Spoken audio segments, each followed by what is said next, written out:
اللہ ہی شفا دے گا۔ آج اسی کی ضرورت ہے کہ جو یہ سوچ کر کے بیٹھا ہے کہ سب کچھ ویسے ہی ہو جائے گا۔ قرآن میں مولا تعالیٰ فرماتا ہے ان اللہ لا یغیر۔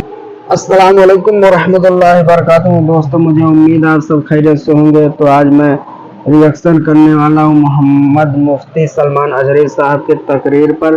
تو آپ لوگ سے گزارش ہے اس ویڈیو کو آپ لوگ پورا دیکھیے، اور اگر ہمارے چینل پہ نئے ہیں تو ہمارے چینل کو سبسکرائب کریے، لائک کریے، شیئر کریے۔ تو آپ لوگ سے گزارش ہے پورا ویڈیو دیکھیے۔ السلام علیکم، ویڈیو کو لائک کریں، ہمارے چینل کو سبسکرائب کریں اور پاس والے بیل آئیکن کو دبا دیں، جس سے آپ کو ہماری آنے والی ہر نیو ویڈیو کی نوٹیفیکیشنز ملتی رہے۔ اللہ کی ذات پر توکل کیسا؟ کچھ لوگ اس کا الگ غلط معنی سمجھ لیتے ہیں۔ توکل کا مطلب یہ ہے کہ سب چھوڑ چھاڑ کر کے بیٹھ جاؤ، اللہ ہی سب کرنے والا ہے۔ اس کا نام بھی توکل نہیں ہے۔ اللہ کی ذات پر یقین اور توکل کا مطلب اسباب کا سہارا لینا ہے، لیکن یقین اس کی ذات سے رکھنا۔ ایسا نہیں ہے کہ گھر میں بیٹھ کر کے آپ یہ سوچیں کہ بچہ ہو جائے گا، اکیلے بیٹھے ہیں، اللہ تبارک و تعالیٰ ہے، لیکن اس نے جو اسباب بنایا ہے ان اسباب کا سہارا لینا ہوگا۔ تم گھر میں بیٹھ کر کے یہ سوچتے رہو روٹی آئے گی منہ میں چلی جائے، نہیں۔ روٹی کو گزرنے کے لیے جتنے اسباب کی ضرورت ہے ان اسباب کا سہارا لینا ہے، ہاتھ پیر چلاؤ، پھر اللہ کی ذات پر بھروسہ کرو۔ ایک صحابی آئے، حضور صلی اللہ علیہ وسلم سے عرض کیا میرے پاس ایک اونٹنی ہے، اس اونٹنی کو کھمبے سے باندھ کر کے اللہ پر بھروسہ کروں یا اس کو کھلا چھوڑ کر کے، کیونکہ کھلا چھوڑنے سے اونٹنی واپس نہیں آتی، ایک بار وہ ہاتھ سے جائے تو بھٹک جاتی ہے۔ اونٹ کے بارے میں نبی پاک صلی اللہ علیہ وسلم نے ارشاد فرمایا نہیں، اس کی رسی کو کھمبے سے باندھو اور پھر اللہ کی ذات پر بھروسہ رکھو۔ بیمار ہو گئے، بخار آیا، سردی ہے، سر میں درد ہے، پیٹ میں درد ہے، اللہ شافی کافی ہے، یقین ہے ہمیں کہ اللہ ہی شفا دے گا، لیکن اس کا مطلب یہ نہیں ہے کہ بیمار ہو کر بستر پر سوئے رہیں۔ مجھے اللہ پر بھروسہ ہے وہی شفا دے گا، وہ شفا دے گا، لیکن دوا تمہیں لینی ہوگی۔ دوا لو اور پھر یہ کہو دوا تو ذریعہ ہے، حقیقت میں شفا اللہ کی طرف سے۔ یہ توکل ہے، اس کو کہتے ہیں توکل اور یقین۔ جیسے آج کے حالات میں بہت سارے لوگ دوسرے درجے کا توکل کر کے بیٹھے ہوئے ہیں۔ جب ہم یہاں علماء بیان کرتے ہیں کچھ نہیں ہوگا، اللہ کے اوپر سب چھوڑ دو، تو سارے لوگ شاید سب چھوڑ کر کے بیٹھے ہوئے ہیں، چاہے وہ نبی پاک کی عزت کا معاملہ ہے، چاہے اسلام کی بات آئے، چاہے قرآن کی بات آئے۔ لوگوں کو ایسا لگنے لگا ہے کہ اللہ کی ذات پر بھروسہ ہے، جو ہونا ہے وہیں سے ہوگا۔ ایسا نہیں، اگر اللہ کی ذات پر بھروسے کا یہی مطلب ہوتا تو 313 نہتے صحابہ کبھی بدر کے میدان میں نہیں آتے، وہ مدینے میں بیٹھ کر کے ہی کہتے اللہ پر بھروسہ ہے، اللہ فرشتوں کو اتارے گا۔ نہیں، ہاتھ پیر چلاؤ اور پھر اللہ کی ذات پر بھروسہ رکھو۔ ہاتھ پیر تمہارے سلامت ہیں تو اللہ تعالیٰ فرماتا ہے میدان میں اترو۔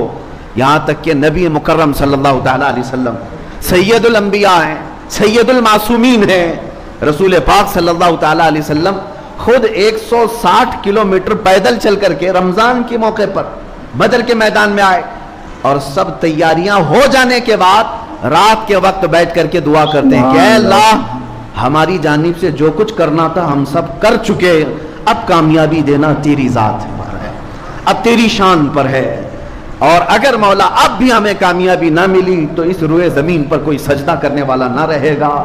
دیکھو نبی پاک صلی اللہ علیہ وسلم یہی دعا مدینے میں بھی کر سکتے تھے، یہی دعا اپنے گھر میں بیٹھ کر کے بھی کر سکتے تھے، اپنی مسجد میں بھی۔ نبی پاک صلی اللہ تعالیٰ علیہ وسلم نے توکل اور یقین یہ سکھایا ہے کہ پہلے عمل کرو اور پھر رب کی ذات پر بھروسہ رکھو۔ عزیزان گرامی وقار، آج اسی کی ضرورت ہے کہ جو یہ سوچ کر کے بیٹھا ہے کہ سب کچھ ویسے ہی ہو جائے گا۔ قرآن میں مولا تعالیٰ فرماتا ہے ان اللہ لا یغیر ما بقوم حتی یغیروا ما بانفسہم، بے شک اللہ تعالیٰ اس وقت تک کسی قوم کی حالت نہیں بدلتا جب تک وہ قوم خود اپنی حالت نہیں بدلتی۔ خود تمہیں بدلنے کی فکر نہ ہو اور تم سوچتے ہو کہ دعاؤں سے ہی سب کچھ ہو جائے۔ ایک بزرگ کے بارے میں ایسی بطور مزاح یہ بیان کیا گیا تھا کہ ان کی کھیتی باڑی تھی اور بڑے شریف مولانا صاحب تھے، کھیتی باڑی کرتے تھے اور بیٹھے رہتے تھے۔ ایک گدھا آتا تھا، فصلیں چر جاتا تھا اور یہ تسبیح پڑھتے تھے، لا حول ولا قوت الا باللہ، لا حول ولا قوت الا باللہ۔ گدھا چلا جائے، گدھا چلا جائے، گدھا چلا جائے، تسبیح 100 بار۔ گدھا کہاں سے جاتا؟ وہ فصلیں خوب چرتا تھا اور چلا جاتا تھا، اور ان کی تسبیح ختم نہیں ہوتی تھی. گدھے کو بددعائیں بھی دے رہے ہیں اور اللہ کی تسبیح بھی پڑھ رہے ہیں بیٹھی جگہ. اللہ تعالیٰ کچھ کر دے، اس گدھا چلا جائے، یہ گدھا چلا جائے. کچھ نوجوان تھے وہ دیکھتے تھے روزانہ کہ مولانا صاحب بڑے شریف ہیں، روزانہ صرف تسبیح سے ہی گدھے کو بھگا رہے ہیں، تسبیح سے ہی گدھے کو بھگا رہے ہیں. آدھی فصل تو وہ روز کھا گیا تھا گدھا. ان نوجوانوں کو رحم آیا، وہ کچھ ڈنڈے لے کر کے میدان آ گئے. 4-5 دن کے بعد ڈنڈے لے کر کے آئے اور اس کے بعد پھر اس کھیتی میں چرنے والے گدھے کو جو تڑ لگایا انہوں نے، تو گدھا چیختے ہوئے جو بھاگا زخمی ہو کر، پھر کبھی نہیں آیا. اور وہ نوجوانوں نے آ کر کے کہا مولانا صاحب آپ کی تسبیح اپنی جگہ پر، لیکن ڈنڈے سے جو توکل ہوتا ہے وہ اپنی جگہ پر. یعنی اگر آپ بیٹھی ہوئی جگہ پر ہی یہ سوچتے رہیں کہ ہماری کھیتی کوئی نہ چرے اور صرف ہم تسبیح پڑھ کر کے سب بھگا دیں، ایسا نہیں ہے. اللہ نے تمہیں قوت فکر بھی دیا ہے، قوت عمل بھی دیا ہے، پہلے اس کا استعمال کرو اور پھر اللہ کی ذات پر بھروسہ کرو. اسی کو اقبال نے کہا تھا قوت فکر و عمل پہلے فنا ہوتی ہے جب کسی قوم کی شوکت پہ زوال آتا ہے. کسی بھی قوم کے اوپر زوال جو آتا ہے وہ مفلوج ہونے کے بعد کچھ کرنا نہیں ہے، انہیں بیٹھے ہوئے کھانا ہے اور بیٹھے ہوئے سب نئے نئے کرشمے دیکھنا ہے، نئے نئے اچھمبے دیکھنا ہے بیٹھ کر کے. نہیں میرے عزیزو، اسلام نے تمہیں عمل کے میدان میں اتارا ہے. عمل کے میدان میں بے خوف و خطر اترو. نبی پاک صلی اللہ تعالیٰ علیہ وسلم کی سنتوں کو دیکھو. آج ان نوجوانوں سے بھی میں کہتا ہوں جو گھر میں بیٹھ کر کے توکل کر رہے ہوں یا توکل کا غلط معنی اخذ کر رہے ہوں، کہ ہمیں کیا ضرورت ہے، اللہ تبارک و تعالیٰ کی ذات پر بھروسہ ہے. رزاق وہی ہے، رزق دے گا. وہ جب چیونٹیوں کو رزق دیتا ہے تو ہمیں کیوں نہیں دے گا؟ یقیناً تم اشرف المخلوقات تو تمہیں بھی رزق دے گا، لیکن حکم اس کا یہ ہے کہ تلاش کے لیے نکلو، تلاش کے لیے نکلو. ایک جگہ بیٹھ کر کے انتظار کرنا یہ نہیں ہے توکل.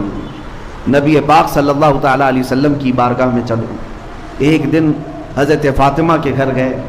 حسنین کریمین چھوٹے تھے، بھوکے تھے، رو رہے تھے. حضرت فاطمہ سے پوچھا کیوں رو رہے ہیں بچے؟